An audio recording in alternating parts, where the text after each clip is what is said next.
Alors, Laurent Barra, vous avez des choses à nous dire? Oui, les amis, et nous sommes le mercredi 17 février 2021 et je me suis rendu compte d'un truc hier soir, un truc assez inquiétant. Aujourd'hui, ça fait un an, jour pour jour, que je n'ai plus fait une chronique d'actualité positive.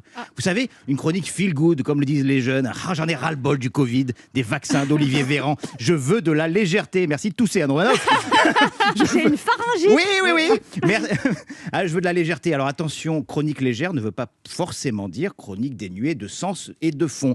J'en veux pour preuve l'extrait de ma chronique actu d'il y a un an que j'ai ressorti du placard. Nostalgie. La raclette, ce subtil mélange de charcuterie, patates et fromage fondu, accompagné pour les plus foufous d'entre nous de pain, voire d'un ou deux ou trois verres de vin rouge. Ah, les soirées raclette. Je vous jure, hier, en écoutant cette chronique, j'ai eu les larmes aux yeux. Ce monde si proche, en même temps si loin, où l'on pouvait se réunir à 15 autour d'une table pour faire fondre du fromage et manger de la charcuterie, les foufous, les déglingos. Notre innocence me manque, Anne Romanoff. Ouais, tout a tellement changé en si peu de temps. Tout, sauf, bien évidemment, notre légendaire instabilité psychologique. J'en veux pour preuve cette deuxième archive enregistrée seulement 2 jours après ma chronique sur la raclette et la viande de grison. Alors j'ai une révélation à vous faire, hein. C'est même plus qu'une révélation, c'est un véritable changement de vie. Accrochez-vous bien. Je vais tenter de devenir végétarien. Voilà. On a été complètement fous, complètement libres. Le lundi, mortadelle. Le mercredi, tofu grillé. Et c'est cet esprit léger que j'ai décidé de remettre au goût du jour dans mes chroniques d'actualité.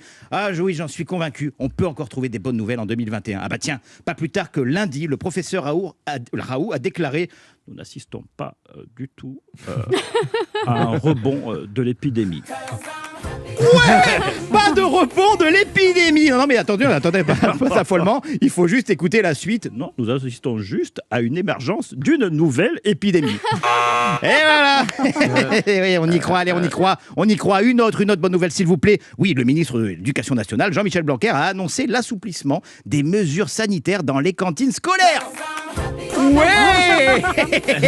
Attention, et pourtant je comprends pas, les variants anglais et sud-africains augmentent de jour en jour, même chez les plus jeunes. Allez, c'est pas grave. Non, merci. Allez, j'entends une dernière. Allez, pourquoi pas sur la vaccination?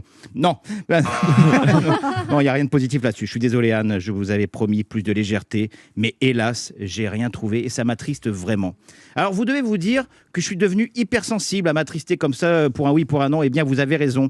En début de semaine, le journal Le Parisien publiait une enquête sur l'hypersensibilité des Français, devenus plus irascibles, plus tendus, plus tristes, plus méfiants les uns des autres, moins feel-good. Et apparemment, les amis, c'est mon cas.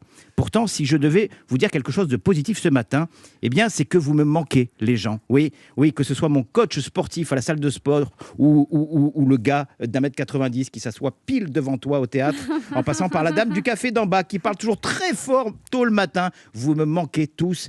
Et que ce soit autour d'une raclette ou bien d'une salade veggie, on se retrouvera très bientôt.